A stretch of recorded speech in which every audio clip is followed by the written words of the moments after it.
Hi everyone, Mark here.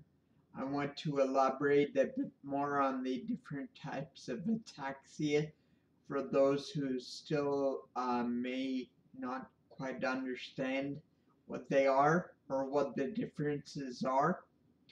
Basically, ataxia breaks down into two categories: hereditary or genetic ataxias and acquired ataxias. The first group, hereditary ataxias, there are two types: dominant ataxias and autosomal recessive ataxias. In the dominant ataxia group, we have the people with spinocerebellar ataxia and the episodic ataxia. In those cases, the ataxia was passed down from one parent, and there's a 50% chance of their offspring getting that disease. In the case of autosomal recessive ataxias, that covers Friedreich's ataxia, ataxia telangiectasia, and a few other very rare ataxias. In that case, people have a 25% chance of acquiring the disease or passing it on to future offspring.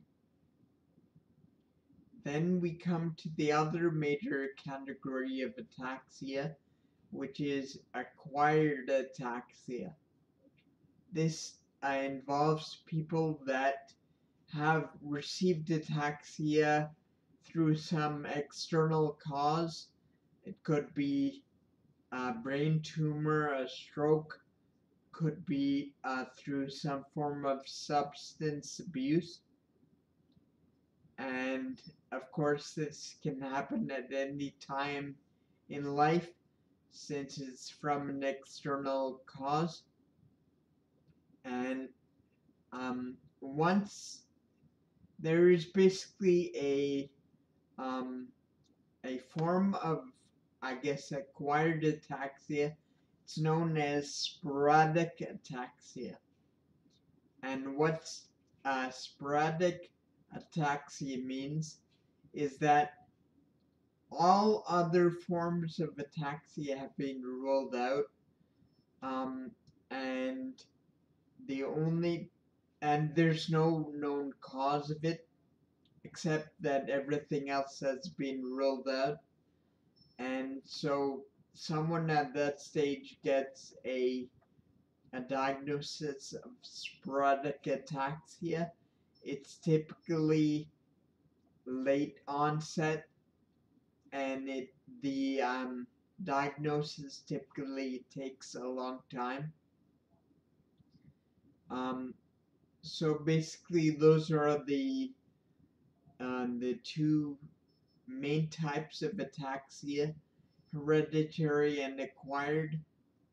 And hopefully I've explained that well, and feel free to ask any questions if you have any.